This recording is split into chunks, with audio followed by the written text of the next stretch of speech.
Hello viewers, இன்னைக்கு நம்ம பார்க்க போகிறது வந்து அடை தோசை.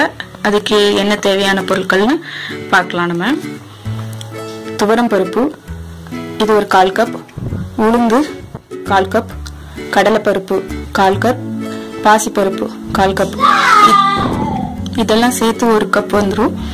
1 கப் அளவு பச்சரிசி, அதோட நம்மளுக்கு காய்ந்த மிளகாய், பூண்டு, சீரகம், இது வந்து பார்த்தீங்கன்னா பெருங்காயத்தூள், வெந்தயம், இவ்வளவும் நம்மளுக்கு தேவை. இது கேரட், 1 கேரட்டு, ஒரு ஆனியன் 1 எடுத்திருக்கேன். இது வந்துட்டு நம்ம ஆப்ஷனல் தான், பட் இது யூஸ் பண்ணால் ரொம்ப ஹெல்த்தியாக இருக்கும். அதுக்காக இது எல்லாத்தையும் சேர்த்து பார்த்தீங்கன்னா ஒரு 4 to 5 hours நம்ம வந்துட்டு மேக்ஸிமம் ஊற வைக்கணும். அது ஊற வச்சு பார்த்தீங்கன்னா நான் இந்த மாதிரி எடுத்திருக்கேன். இது கூட பூண்டும் போட்டு ஒரு 5-6 காய்ந்த மிளகாயும் சேர்த்து அது கூட ஊற வச்சிருக்கிறேன். மிளகாய் நம்ம பச்சை மிளகாய் யூஸ் பண்ணா அவ்வளோ டேஸ்ட் இருக்காது அடை தோசைக்கு. காஞ்ச மிளகாய் அது டைரக்டா நம்ம யூஸ் பண்ணா அது வந்துட்டு அரைப்படாது. இப்போ தண்ணியில நம்ம யூஸ் பண்ணிருக்க ஊற வச்சிருக்கிறதுனால இது நல்லா அரைப்படும். இதெல்லாம் நம்ம மிக்சியில போட்டு இப்போ ஒரு 5 minutesல நல்லா அரைச்சி எடுத்து வச்சுக்கலாம். இப்போ நம்ம அரைச்சி வச்சுக்கிட்ட மாவு பார்த்தீங்கன்னா உங்களுக்கு தெரியும். இவ்வளவு நம்ம தோசை பாத்திரத்துக்கு அளவு தண்ணி சேர்த்துக்கலாம். இப்போ இது கூட தேவையான அளவு உப்பு சேர்த்து நல்லா மிக்ஸ் பண்ணிக்கிறேன். இப்போ இது கூட பார்த்தீங்கன்னா வெங்காயம் நம்ம இது கூட சேர்க்கணும்னாலும் சேர்க்கலாம், இல்லை நம்ம மேலே தோசை ஊற்றிட்டு மேலே தூவணுனாலும் தூவிக்கலாம். இது நம்மளுடைய விருப்பம் தான், பட் நான் இது கூட சேர்த்துருக்குறேன்.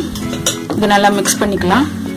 இப்போ பார்த்தீங்கன்னா மாவு ரெடி ஆயிடுச்சு, நல்லா தெரியும் உங்களுக்கு. அடுப்பை பற்ற வச்சுட்டு இதில் வந்துட்டு ஆயில் ஆட் பண்ணிக்கலாம். நம்ம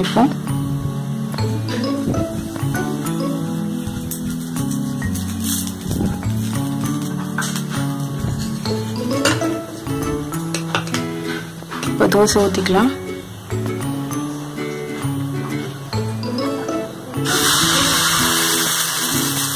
கொஞ்சம் தோசை திக்காவே வரும், ஏன்னா இது ரைஸ் தோசை இல்லை, அரிசி தோசை இல்லை, அதனால இது மேல நம்ம வந்து துருவி வச்சிருந்த கேரட் கொஞ்சம் சேர்த்துக்கலாம்.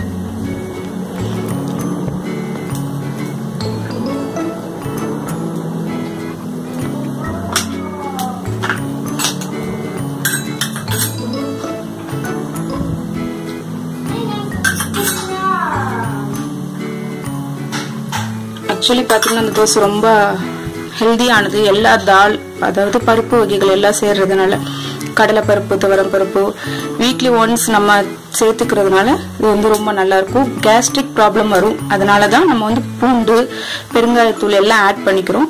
ஸோ நீங்களும் இதை உங்கள் வீட்டில் ட்ரை பண்ணி பாருங்கள், ரொம்ப பெஸ்ட்டாக இருக்கும். பிரேக்ஃபாஸ்ட்டுக்கு ரொம்ப பெஸ்ட்டு, டின்னர் கூட நீங்கள் இதை யூஸ் பண்ணிக்கலாம்.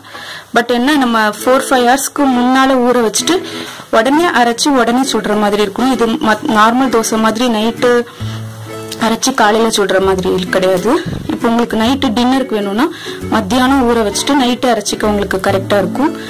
மார்னிங் பிரேக்ஃபாஸ்ட் வேணும்னா நீங்கள் நைட்டு ஒரு 11 o'clock அந்த மாதிரி நீங்கள் ஊற வச்சுட்டு மார்னிங் 7க்கு கூட நீங்கள் அரைச்சிட்டு நீங்கள் அப்பவே சுட்டுக்கலாம். பாருங்க, ரொம்ப நல்லா இருக்கும். நல்ல ஒரு வடை சாப்பிட்ற ஃபீலிங் இருக்கும் இந்த தோசை சாப்பிடும் போதும். உங்களுக்கு ரொம்ப ஹெல்தியானது கூட.